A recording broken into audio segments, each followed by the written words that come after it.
Happiness. The key to it, let's face it, has preoccupied us for some time now as a human race. But now a successful software developer thinks he's got the answer, and it's an algorithm of the type more often associated with the worlds of engineering and mathematics. Mo Gaudat has spent a decade devising how to engineer a path to happiness and joy. But when his son Ali unexpectedly died, he became his own case study. That tragedy tested his theory and spurred him on to try to improve the world by spreading his message on how to feel truly happy. But is using a mathematical equation to determine how to be happy even possible, given the uniqueness and the irrationality of us human beings? We're very sophisticated machines, but we're very predictable. So you know, my algorithm is very straightforward. I developed it because I could not really define what happiness was. So I took as many arbitrary points of data where I felt happy and tried to find what was common between them. What was common between them was the equation of happiness. And it is this: happiness is equal to or greater than the difference between the way you see the events of your life and your expectation of what life, of how life should behave. In the modern world, we mix two states. One of them is happiness and the other is fun.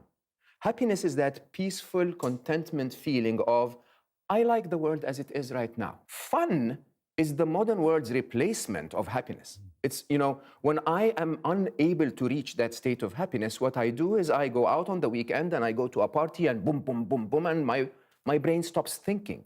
As long as it stops thinking, I think I feel happy. You came with the cataclysmic situation of losing your own son in appalling circumstances. Is that what this is all about? The successful man had everything, and then it goes. I think losing Ali was the call to action. I lost my son all of a sudden, like from having a happy holiday together to losing him was 4 hours. And the question that hit me at the time was, what can I do now to bring him back? And nothing I could have ever done, including locking myself in a room and crying for the rest of my life, could bring him back.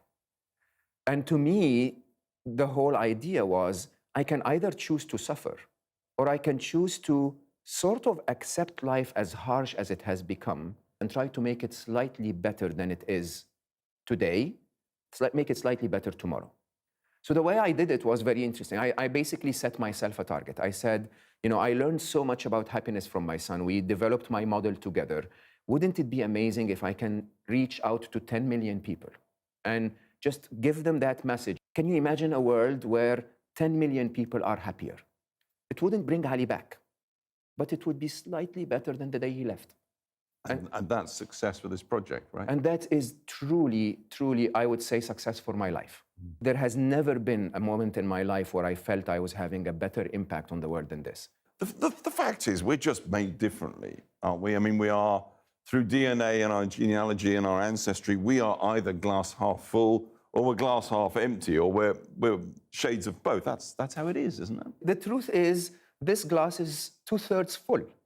The way you look at it doesn't matter. It is 2/3 full, right? And what happens for us in the modern world is we're taught to be critical. We're taught to look at this part of it because maybe it makes us look smarter, or maybe it's better for our survival.